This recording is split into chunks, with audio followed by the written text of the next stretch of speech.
I bought some books.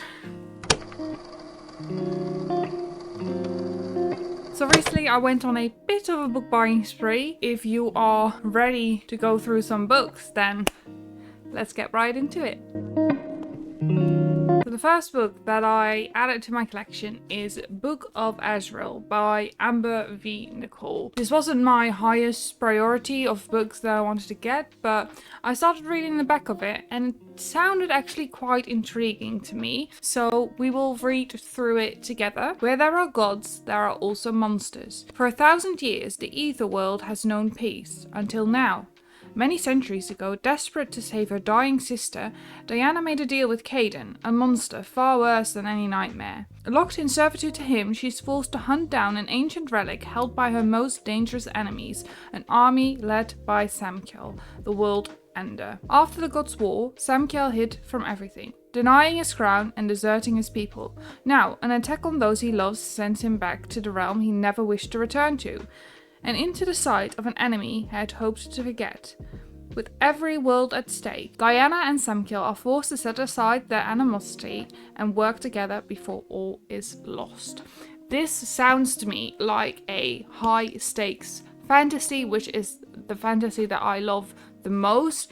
Love me a cute little cozy fantasy from time to time, but I do love my high stakes. I'm also very excited to be starting a new series as I'm nearing the end of some of the series that I was in the middle of. So this is the first book added to my collection. The second fantasy that I got is The Prison Healer. This is part of a trilogy. People are saying that the first book is more of a try and get into it, but if you're not feeling it, please continue to the second and third, because the third book apparently is the best. So I am very intrigued. We shall read the back together. Kiva Meriden is a survivor. After 10 years of working as the healer in the notorious death prison Zalendov, she has only one goal: stay alive. But then the rebel queen arrives at the prison on death's door, and Kiva receives a message: don't let her die, we are coming. When the Queen is sentenced to a series of impossible elemental challenges, Kiva volunteers to take her place. If she succeeds, both she and the Queen will be granted their freedom, but no one has ever survived. With an incurable plague sweeping Zalendov, a mysterious new inmate fighting for Kiva's heart, and a prison rebellion brewing, Kiva can't escape the terrible feeling that her trials have only just begun. So this book seems to revolve around some trials, and I do love me a trial in a book. There seems to be a smidge of romance in there as well, which is never a bad thing if it doesn't overpower the fantasy part of the book, to me, personally. It seems to be high stakes, and since it's young adult, I think this is going to be a fast read to go through, so I'm very excited to get into this one. For the next book, we are diverting a little bit more into high fantasy with the first Wheel of Time books. Yes, I am going to be starting the Wheel of Time series. I am so excited. So this is book 1, called The Eye of the World. It's written by Robert Jordan, and this is meant to be one of the best fantasy series ever produced.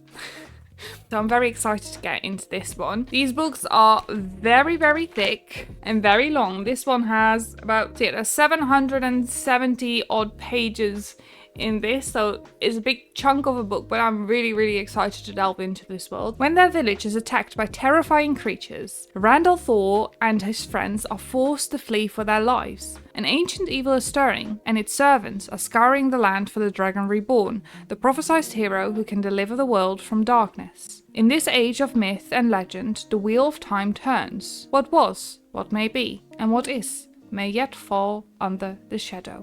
Doesn't give you much, but I'm just so excited, and yeah, very excited to be adding this to my collection. And I also can't wait to collect all of these books, because I saw the spines together in the bookstore because they had all of them, but I try to be responsible and not just buy the whole series at once, in the rare occasion that I might not like it. Staying in high fantasy land, the next book I picked up is Fool's Errand by Robin Hobb. I've heard of Robin Hobb quite a bit. He's meant to be a very good fantasy author. So I looked through all the series that the bookstore had displayed, and this series seemed the most intriguing to me. So I'm starting with this one, and of course, again, if I am enjoying this, I will get the rest of the series and most likely start some of the other series that he's written as well. Years have passed since Fitz was tortured by Prince Regal. Now he lives in a self-imposed exile far from court. Even his beloved Molly believes him dead. It's safer that way. But safety remains an illusion. Even though the war is over, dangerous undercurrents still swirl around the Six Duchies, and suddenly young Prince Dutiful appears just before his crucial diplomatic wedding to shore up the peace. The Fool brings Fitz a secret mission. He and his bounded companion, the Wolf Night Eyes, must find Dutiful and bring him back to be wed. For if the Outish landers are snubbed, war will surely resume. But what if the prince does not wish to be found? Again, really excited to be reading this. These also look very pretty. I am sure that I took a picture of it, so I might add it somewhere in the screen. All the spines of these books look so good together. I really enjoy the design of these, so I can't wait to get into this one. This book is a little bit under 600 pages, so quite a chunky book, but not as chunky as The Wheel of Time. All the fantasy books make me so excited for fall because I feel like fall is the perfect time to be reading fantasies. Cozy up under a blanket, have the fire running, or in my case, have a fireplace on the TV, light some candles, and just get cozy with a cup of tea and a fantasy book. That is just the perfect day for me. But next up is another genre that feels very fall-esque to me, which is thrillers. And I have found some absolute gems. So the first thriller that I got is from an author that I read before and really enjoyed. We've got here The Night She Disappeared by Lisa Jewell. So I recently read None of This Is True by Lisa Jewell, and I enjoyed that so much. I really enjoyed all the suspense that she kind of put in this book. I just enjoy her writing a lot. So I saw The Night She Disappeared and I just had to get it. Teenage mum Tallulah heads out on a date, leaving her baby son at home with her mother Kim. At 4:30 a.m, Kim awakens to discover that Tallulah has not come home. Friends tell her that Tallulah was seen heading to a pool party at the house of the woods nearby called Dark Place. Tallulah never returns. 1 year later, walking in the woods behind the school where her boyfriend has just started teaching, Sophie sees a sign nailed to the fence. A sign that says, "Dig here." Ooh, if that does not sound intriguing to you, I don't know what does, but I just want to start this immediately. The next thriller I got, I actually found at a second-hand store. I've read from this author before and enjoyed it, so I decided to pick it up since it was only €2. The book is called The Collectors by David Baldacci. Annabelle, a beautiful con artist, is planning the heist of the century. Jonathan de Haven, a shy division head at the Library of Congress, is planning nothing more than a peaceful day amongst his cherished collection. But something fatal is waiting for him in the vaults. After Jonathan's body is discovered, the members of Camel Club are determined to investigate his inexplicable death. And it soon becomes clear that there was much more to the librarian than mild manner and love of books. While Annabelle flees from the terrifying consequences of her scam, the Camel Club finds itself confronting powerful enemies who will stop at nothing to protect a secret conspiracy and the code that conceals it from being revealed. I am very excited to get into this. This is a bit of a chunky book for a thriller. It's over 500 pages. I usually really like my thrillers to be like under the 350 mark because I feel like a thriller rarely needs more than that. I feel like it's gonna be fine, but of course I will let you know once I've read it. For the third book, this is a book that is a continuation of a series that I very much adored. It is As Good as Dead by Holly Jackson. I have read the rest of the Good Girl's Guide to Murder series, so it was only right to pick up the third and final book in this trilogy. A Good Girl's Guide to Murder follows Pip as she investigates a murder that took place in her town, because she believes that it's not all as done and dusted as it may seem to be. The second book revolves around her falling into a missing person case as one of her friends begs her to help him find his brother. Now in this third book, we're gonna find out what happens. Pip Fitzamoby is haunted by her last investigation, but soon a new case finds her, and this time it's all about Pip. She has a stalker, one who keeps asking, Who will look for you when you're the one that disappears? Pip soon discovers a connection between a stalker and a local serial killer, but the police refuse to act. As the dangerous game plays out, it's clear that if Pip doesn't find the answers, she's as good as dead. So I've heard that this is a phenomenal end to the series, so I just can't wait to get into it. Now, this book is one that I had not heard of anywhere before, but I saw it in the store, I read the back, and it just sounded very intriguing to me. It's called Moscow X by David McCloskey, and we shall read the back together so you know what I mean. CIA officers Hiya and Max, in civilian life a London lawyer and a Mexican horse breeder, are sent on a daring undercover operation in Russia. They pose as a couple and set their sights on Putin's private banker, Vadim, and his wife Anna, an underground intelligence officer who is playing her own dangerous game. Careering between Mexico, the corridors of Langley, and the dark opulence of Putin's Russia, Moscow X is an authentic and gripping thriller of vengeance, modern espionage, and deadly power struggles, played for the highest of stakes. So the reason that this sounded intriguing to me is because I've always loved like CIA, FBI types of series.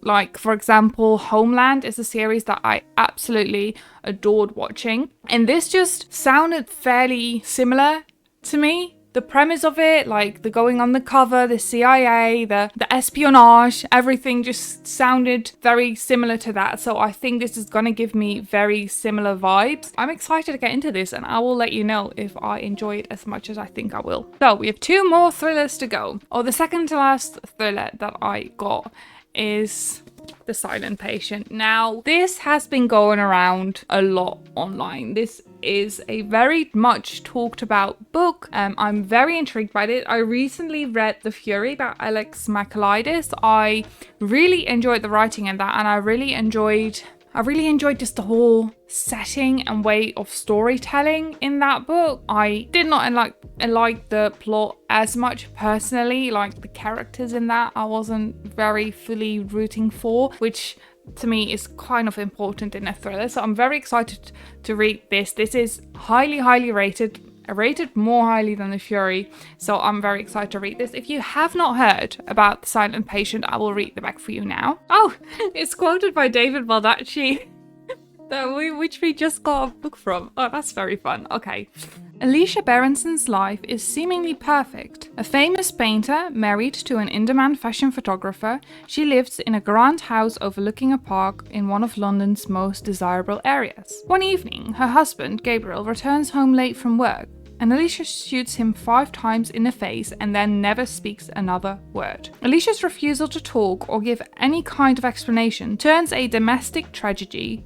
Oh my god, I can't speak. Alicia's refusal to talk or give any kind of explanation turns a domestic tragedy into something far grander, a mystery that captures the public imagination and casts Alicia into notoriety. The price of her art skyrockets, and she, the silent patient, is hidden away from the tabloids and spotlight in the Grove, a secure psychiatric unit in North London. Criminal psychotherapist Theo Faber is captivated by Alicia's story and jumps at the opportunity to work with her. His determination to get her to talk and unravel the mystery of why she shot her husband takes him down a path more unexpected, more terrifying than he ever imagined. A search for the truth that threatens to consume him. So that, ladies and gentlemen, sounds very intriguing to me. I love me a psychological thriller, so I'm very excited to be reading this. And then the final thriller that I got is a very well-known thriller. It is a bit of a chunk, and it's called I Am Pilgrim by Terry Hayes. Let's read the back. A young woman murdered in a rundown Manhattan hotel. A father publicly beheaded in the blistering sun of Saudi Arabia. A man's eye stolen from his living body as he leaves a secret Syrian research laboratory. Smoldering human remains on a mountainside in the Hindu Kush. A plot to commit an appalling crime against humanity. One thread that binds them all. One man to take the journey. Pilgrim. So that doesn't tell you much, but I saw this book. This as well is from a secondhand store. As you can see, the spine is bent pretty well. I saw this book at the secondhand store and I'd heard of it, but didn't really look into it. So I decided to Goodread it, and it had such an amazing rating with so many reviews that I was like, okay, this is such a highly rated thriller that I have to read it. I have to know. I have to know what it's about, and I have to know why people rave about this book so much. It is such a chunk. This is over 800 pages of a thriller, so this better be good. This better be worth my time, but I will of course let you know how this is when I get the chance to read it, but I am very intrigued. So next we move on to my general fiction, or the ones that I just kind of categorized together because I didn't know where to categorize them elsewhere. The first book we have here is The House in the Cerulean Sea by T.J. Klune. Now, this is one of the gems that I picked up. So in my bookstore that I go to regularly, they have a whole second-hand bit, or like a used books area in the back. And usually it's pretty empty, like it's well loved. Once every so often, someone comes by and drops off some amazing books. So this was one of the books that I found there where I was like, oh my goodness, I am so freaking excited to read this. So if you don't know what this is about, we will read the back together. A magical island, a dangerous task, a burning secret. Linus Baker is a by-the-book caseworker in the department in charge of magical youth. At 40, he lives in a tiny house with a devious cat and his old records for company. But this quiet life is about to change. Linus is summoned by extremely upper management and gives a curious and highly classified assignment. Travel to an orphanage on a distant island and determine whether 6 dangerous magical children are so dangerous, in fact, that they're likely to bring about the end of days.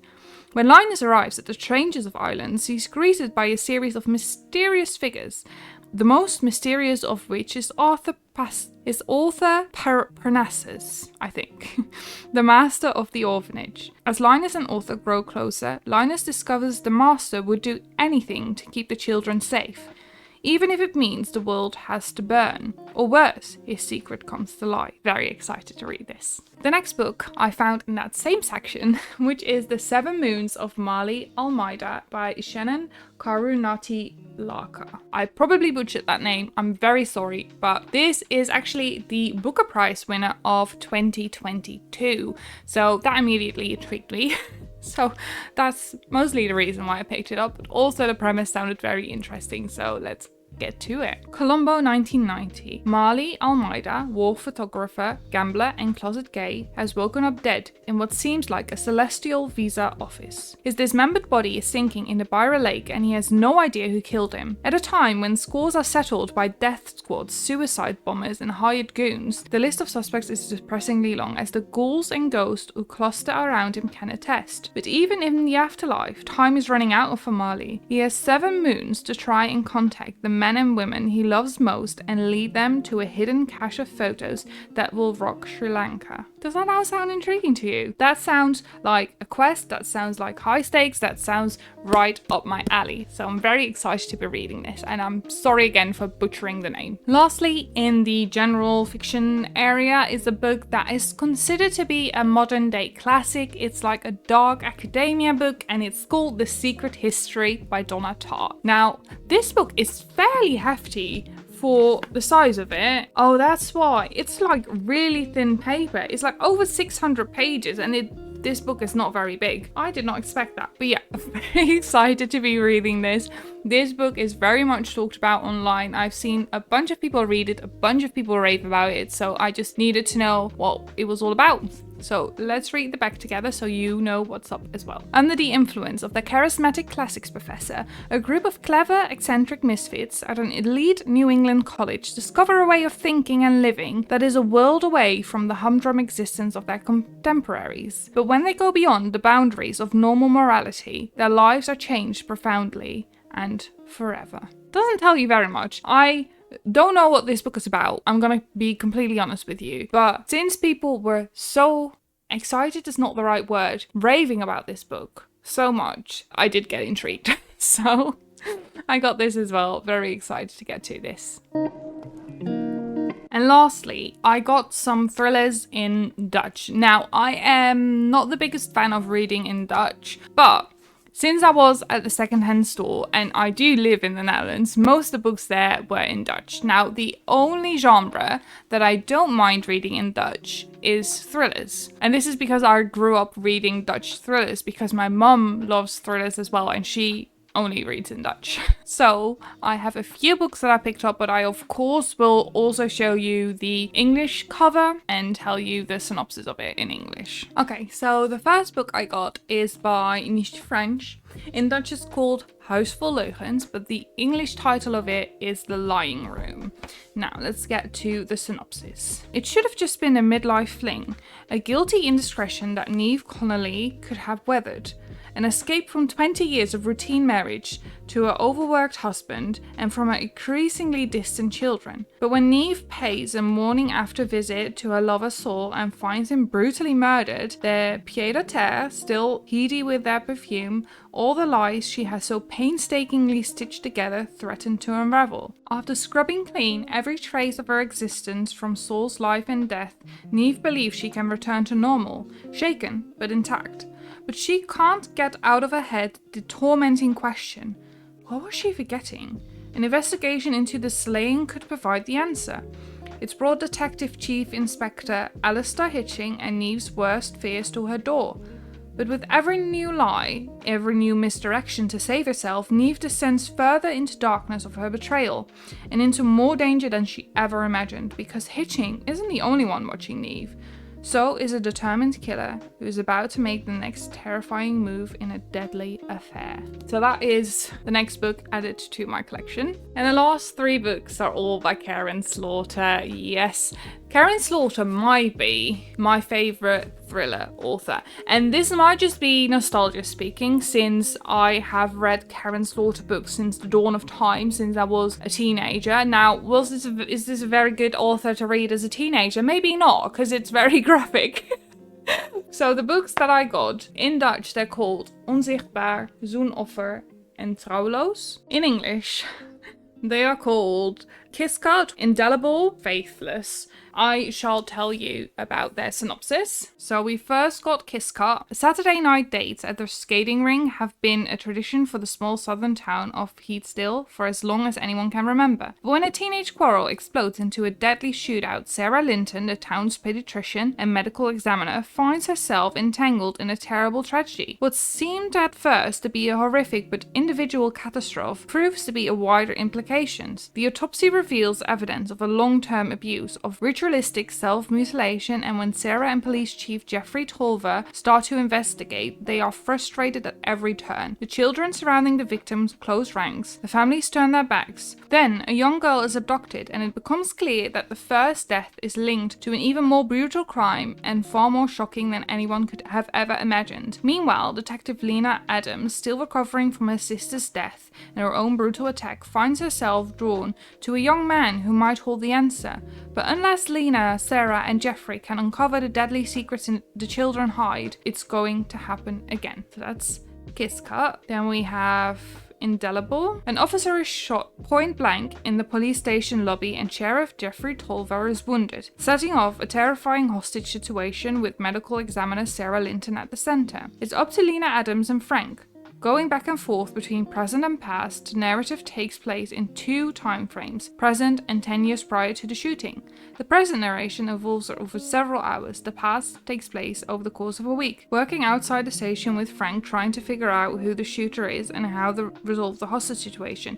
Inside the station, Jeffrey has not been fatally wounded, but Sarah knows she could easily die if the bleeding is not stopped. He drifts in and out of consciousness, and through Sarah and Jeffrey we get the past, and the case that leads up to the present day shooting. So a past and present timeline. Very excited for that. And then the last and final book is called Faithless. Here we go. The victim was buried alive in the Georgia woods, then killed in a horrifying fashion. When Sarah Linton and Jeffrey Tolver stumble upon the body, both become consumed with finding out who killed the pretty young woman. For them, a harrowing journey begins, one that will test their own turbulent relationship and draw dozens of life into the case. First, Jeffrey and Sarah move further down a trail of shocking surprises and hidden passions. Neither is prepared for the most stunning discovery of all, the identity of a killer who is more evil and dangerous than anyone could have guessed. So there we go. These are all the books that I've recently added to my collection. I am so excited to get into all of them.